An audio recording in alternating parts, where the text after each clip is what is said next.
മക്കം ഫതഹിന്റെ അന്ന് ഇസ്ലാമിന്റെ ശത്രുക്കൾ മുന്നിൽ വന്ന് നിൽക്കുമ്പോ റസൂലുള്ളാഹി സ്വല്ലല്ലാഹു അലൈഹി വസല്ലം തങ്ങൾ അവരോട് ചോദിച്ചു, എന്നിൽ നിന്ന് നിങ്ങൾ എന്താണ് പ്രതീക്ഷിക്കുന്നത്? അപ്പോൾ അവർ പറഞ്ഞു, എന്താ അന്ത അഖുൻ കരീം, അങ്ങ് ഞങ്ങളുടെ മാന്യനായ സഹോദരനാണ്, അങ്ങ് ഞങ്ങളുടെ മാന്യനായ സഹോദരനാണ്. വബിനു അഖിൻ കരീം, മാന്യനായ സഹോദരന്റെ മകനുമാണ്. ആ സമയത്ത് റസൂലുള്ളാഹി സ്വല്ലല്ലാഹു അലൈഹി വസല്ലം പറഞ്ഞത്, സഹാബക്കളെല്ലാം അൽ യൗമു യൗമുൽ മൽഹമ, ഇത് പ്രതികാരത്തിന്റെ ദിവസമാണ്, ഞങ്ങൾ പ്രതികാരം ചെയ്യുമെന്ന് പറഞ്ഞ് എഴുന്നേൽക്കുമ്പോ നബി തങ്ങൾ പറഞ്ഞു, അങ്ങനെ പറയല്ല സുഹാബ, ഇത് പ്രതികാരത്തിന്റെ ദിവസമല്ല, അൽ യൗമു യൗമുൽ മർഹമ, ഇത് കാരുണ്യത്തിന്റെ ദിവസമാണ്.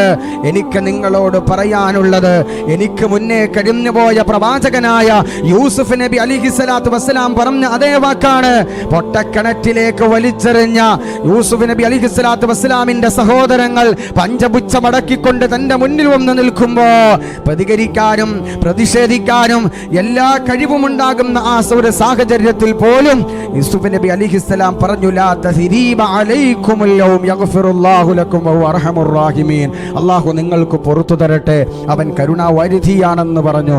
ആ അതേ വാക്ക് എൻ്റെ പ്രിയപ്പെട്ട സഹോദരനായ യൂസുഫ് നബി അലൈഹിസ്സലാം പറഞ്ഞ അതേ വാക്കാണ് എനിക്ക് നിങ്ങളോടും പറയാനുള്ളത്. ഇന്നത്തെ ദിവസം ഒരാളോടും പ്രതികാരമില്ല. അല്ലാഹു നിങ്ങൾക്ക് മാപ്പ് തരട്ടെ.